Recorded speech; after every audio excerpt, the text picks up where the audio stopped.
Hi, my name's Neil Thorns and I'm the Director of Advocacy, Comms and Education at CAFOD. And I'm here in COP26 in Glasgow. We're on the last day of the talks, so it's really a kind of very pressured time. It's been fantastic to see all of the kind of messages which have been going on during this COP, and incredible to have the 50,000 messages, the Eyes of the World message, which have come from primary and secondary schools, which we've brought into these negotiations. Where I'm sitting at the minute, I'm sitting in a kind of, it feels like an aircraft hangar, but actually this is where all the negotiations happen, in these kind of prefabricated blocks. And so at the minute they're arguing over very, very important but very kind of small words about how we get the greatest ambition. We've met with lots of people around the world, so we've had partner organisations which CAFOD works with from Africa, from countries in Africa, from Latin America, and they've brought their voices into these talks. And we've worked across communities and countries, really to kind of get the greatest kind of ambition at the minute.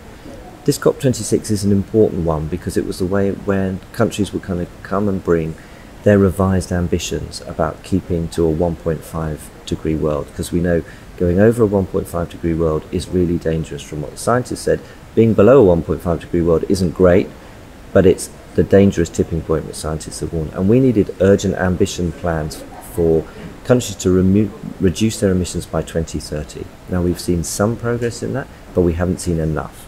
And that's often where COPs get to. You get kind of just enough to make it kind of progress going forward. And what we really need is politicians to stop being politicians, and we need them to start being leaders.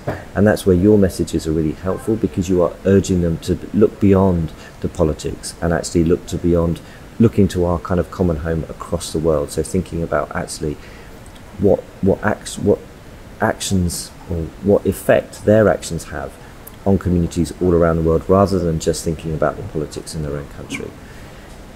So I think we'll wait to see what the kind of final outcome of the COP is, but we hope and we pray that it will be strong. And we know that this won't be the end. COP26 is one meeting, but we know actually the messages that we've got from outside and the urgency of this action will make us continue going forward. And that's what we have to bring, those voices from outside into here. So thank you again for all of your messages that have been absolutely critical going forward. And we look forward to carrying on this journey and carrying on this fight for climate justice.